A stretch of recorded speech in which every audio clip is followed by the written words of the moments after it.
Assalamualaikum warahmatullahi wabarakatuh. Selamat datang di kuliah online bersama saya Sukmalam. Kali ini kita akan membahas mengenai materi dampak teknologi komunikasi. Langsung aja. Hadirnya teknologi komunikasi itu telah mengubah cara seseorang dalam beraktivitas sehari-hari. Nah, hal ini memang memunculkan dampak yang sangat luar biasa. Dampaknya kita tidak perlu melakukan pertemuan secara fisik. Teknologi dengan segala kelebihannya memang telah membawa dampak menguntungkan dalam kehidupan manusia. Tetapi aspek-aspek kemanusiaan selama ini dibutuhkan dan ada dalam pergaulan sosial itu menjadi kering, teman-teman. Karena memang kalau saya lihat sekarang ini nilai-nilai kemanusiaan ini memang sudah mengkhawatirkan. Rasa empati, kepedulian dan kasih sayang kita itu sudah hilang karena teknologi.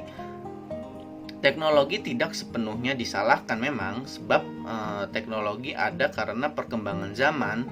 Nah, kalau dalam perspektif sosiologis, teknologi itu memberikan dampak terhadap perilaku dan tindakan manusia karena mengubah pola pikir dan cara komunikasi kita itu sudah berubah. Nah, munculnya teknologi ini tidak bisa dipisahkan dalam peradaban manusia ataupun cara kehidupan kita, yang akhirnya aktivitas kita sehari-hari itu memunculkan dampak yang sangat luar biasa, teman-teman. Nah, emang teknologi itu ada memang untuk mempermudah aktivitas kita sehari-hari, teman-teman. Selanjutnya adalah dampak pendidikan. Dampak pendidikan juga berdampak juga karena memang adanya teknologi. Contohnya kita bisa belajar kapan saja, di mana saja, sumbernya itu tidak terbatas atau juga gratis. Contohnya seperti kalau teman-teman pernah lihat tutorial di YouTube, terus diskusi di media sosial, e-learning seperti kita belajar seperti ini. Terus juga ada startup aplikasi ruang guru. Karena memang di era digital sekarang ini kita belajar untuk bagaimana melakukan kreativitas kita. Seperti kita bisa melakukan seperti di blog, kita belajar di blog, terus presentasi, film, animasi, dan lain sebagainya. Nah, ini adalah wadah dari pendidikan itu, teknologinya seperti laptop, terus juga iPad, handphone. Harus digarisbawahi ya teman-teman ya, bahwasannya kalau kita belajar menggunakan teknologi secara otomatis itu harus menggunakan internet.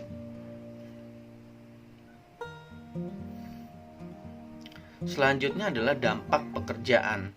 Dampak pekerjaan ini kalau dulunya itu kita mau melamar pekerjaan harus membuat surat dulu melalui tulis tangan, terus pakai suratnya dikirimkan ke perusahaannya langsung atau kita melalui kantor pos. Tapi di era sekarang ini dokumen itu sudah jarang sekali ya digunakan. Masih ada, tapi memang cara hadirnya teknologi itu merubah kebiasaan kita.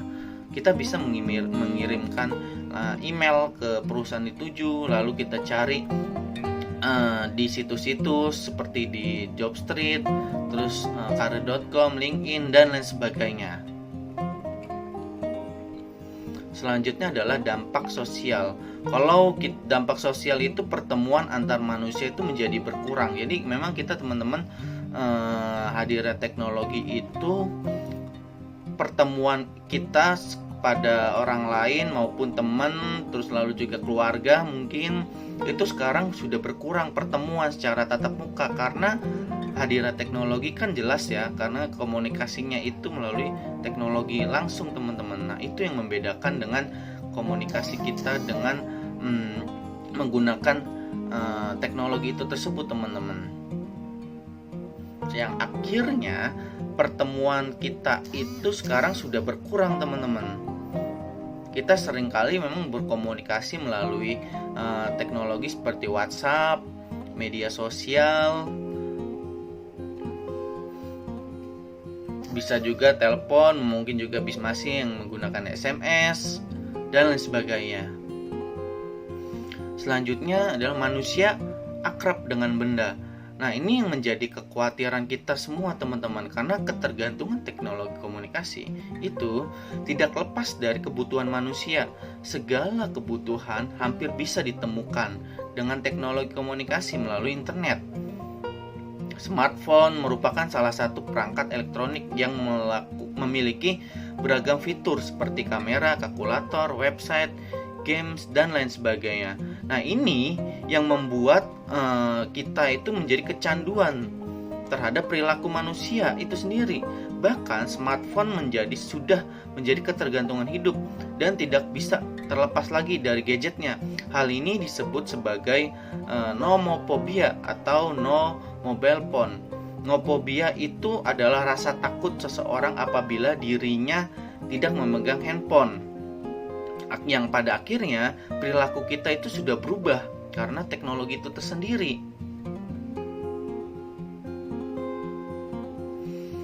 Ketergantungan teknologi komunikasi itu menciptakan ketergantungan itu sendiri teman-teman. Dengan segala kemudahannya yang diberikan oleh teknologi komunikasi, maka masyarakat seolah itu seperti dimanjakan. Ketersediaannya segalanya itu sudah ada teman-teman. Sebagian besar masyarakat itu menggunakan teknologi komunikasi saat ini kian enggan menggunakan alat-alat manual dan mulai meninggalkan pola-pola komunikasi yang interpersonal untuk alasan efektivitas dan efisien. Masyarakat semakin sulit melepas diri dari serba kecanduan teknologinya, teman-teman. Misalkan nggak semua masalah itu bisa diselesaikan melalui teknologi. Salah satunya kalau kita lagi stres ataupun depresi, banyak sering sekali orang itu mencari jalan keluarnya itu melalui teknologi. Misalkan itu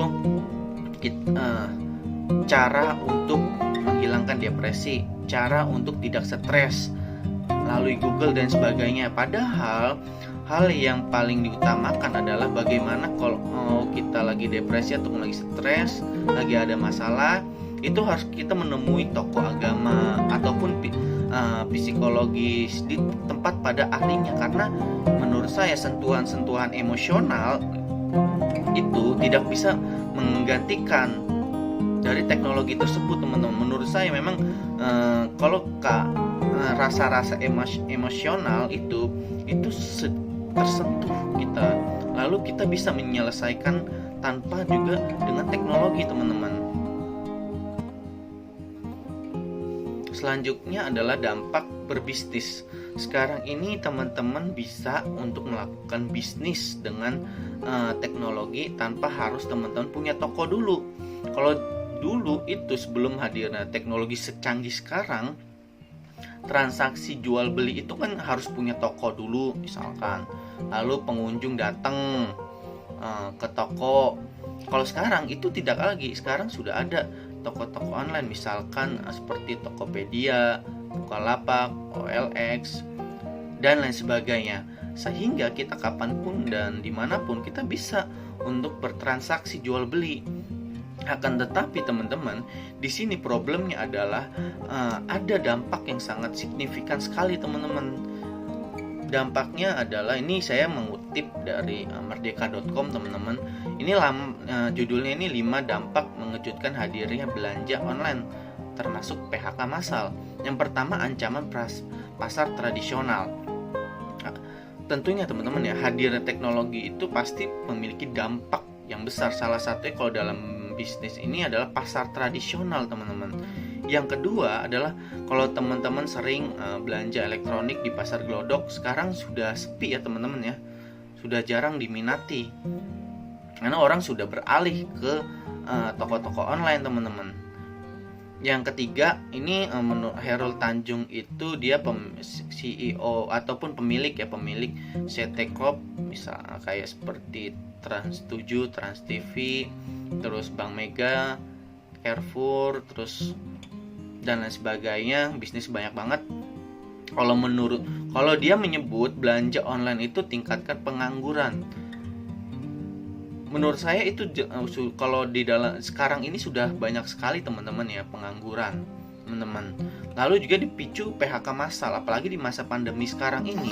Pengangguran, terus PHK massal itu sangat terdampak sekali teman-teman. Yang pada akhirnya ialah banyak sekali nantinya akan ada pekerjaan-pekerjaan baru teman-teman yang berbasis digital.